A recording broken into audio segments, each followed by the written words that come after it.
Hi, everybody. I hope you've had a great week and you're looking forward to having an even greater weekend, doing the things that you like to do with the people that you like to do them with.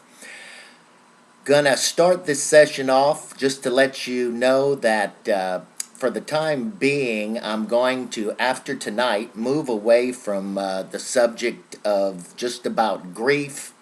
Uh, just to let you know that we can talk about other things. Gonna pick up the grief and the holidays a little bit later on as we get a little bit closer to the holidays because I think it will be beneficial. But we'll move into some other things that some folks have asked me to possibly share with you about. But what I want to do on this session is answer another question that has come to me from one of the followers of the page, my good friend, originally from Opelousas by the name of Joan.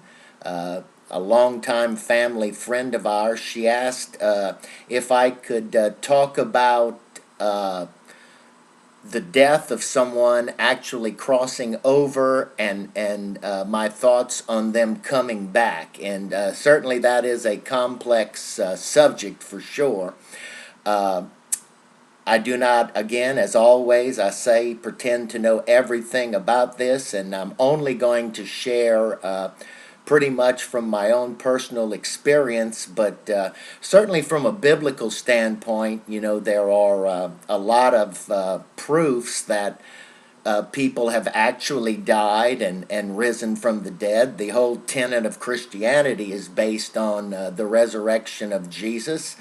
Uh, it's spoken of about him in Revelation chapter 1, verse 18. I am he that lives, and I was dead, and behold, I am alive forevermore. So that kind of proves that reality does exist. In Jesus' lifetime, his good friend Lazarus was raised from the dead and brought back to life and experienced life for some amount of time. When Jesus died on the cross in Matthew chapter 27, there is the account when Jesus died on the cross. The scripture teaches that he descended into hell. That's certainly validated by the Apostles' Creed. And historical statement in the Gospel states that when that was going on, graves of many of the faithful Old Testament people were opened up and they were seen walking around the streets in those days. So, again, there is precedent that someone can actually die and come back to life.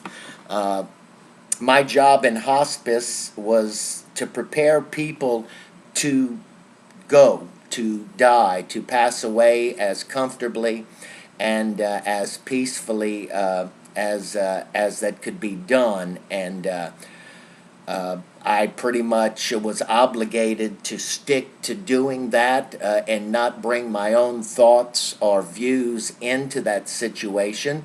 But there is scriptural precedent, and when I got into hospice, required reading back then was a very, very simple book. It was called The Blue Book. And it was not a great book, but it was a published book. It was sort of a handbook on dying.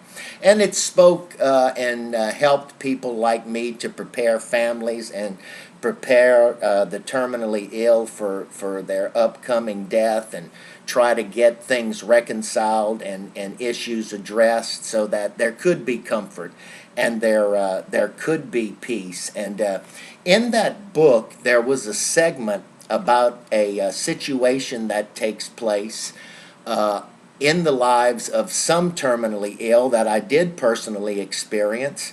Uh, I didn't experience it all the time, nor did my patients, but I did on a few occasions. And it was simply something that was referred to in the book as the surge.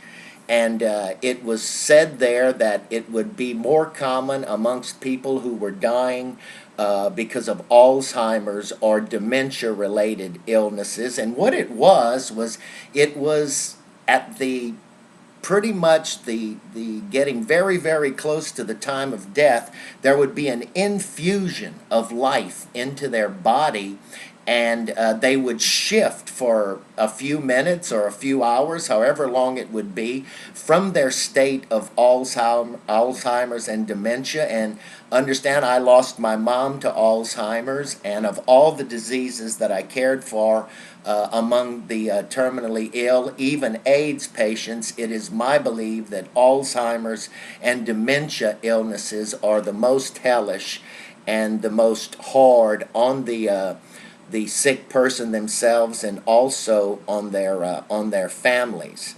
And I'll tell you a couple of quick stories.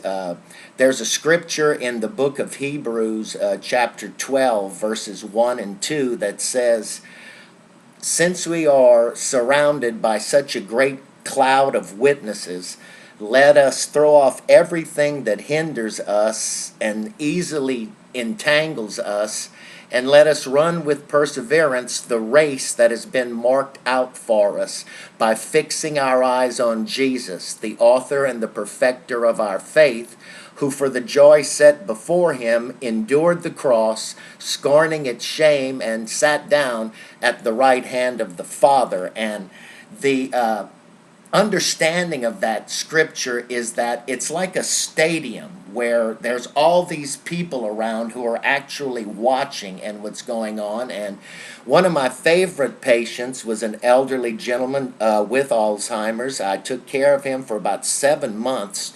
And when I took him on as a patient, he still had some lucidness. He was still cognizant and able to converse with him.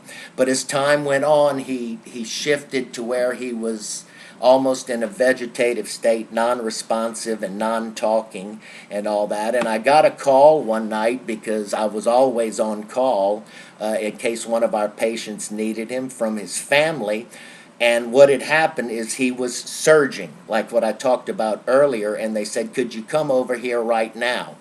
And so I hurried off to his house, and when I got into his room, he was sitting up in his bed, just like he was well, like he was not sick at all.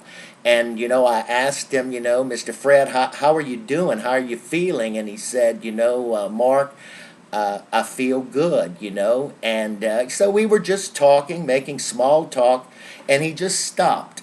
And I think I saw this scripture that I just read or I recited to you out of Hebrews, come to life that night when he said, all of a sudden, "Do you hear that, Mark?" And I didn't hear anything. It was just him and I in the room. And he said, "Do you hear that cheering?" And I said, "No, Mr. Fred, I don't hear anything. Tell me about it." He said, "They're cheering for me, and these thousands and thousands of people are calling my name. How can you not hear me?" And I said, "Well, tell me what's going on." And he began to account to me what he was experiencing. And he said he was looking ahead, and he actually saw a finish line, like he was running a race, and people were cheering him on. And as he said, he looked closer, he saw people that were very dear to him, who had died in his past: his mom, his dad, a sister who he is very close to, and two of his children who had died. And they were asking him to come and meet them. And he said, "What should I do?" And I said, "Well, what do you want to do?" And he said, "I want to go to meet them." And then he stopped. And the next thing he said was, "Do you smell that?" And I took notice, and I began to smell a very strong and profound fragrance of like lavender and lilac in the room. And I had heard about that before, of a what people would call angelic type visitation. So, and it would manifest itself with this just beautifully fragrant aroma out of nowhere. So I asked him, "Mr. Fred, what do you want to do?" And he said, "I'm ready to go meet him." And I said, "Well, why don't you do that?" And He closed his eyes and he laid back on his pillow, and about 5 minutes later, he just peacefully passed away. So I've taken a little bit longer with this one than I had anticipated, so I'm going to do a part two, but I'm going to stop right now with that, and we'll pick up here in a second.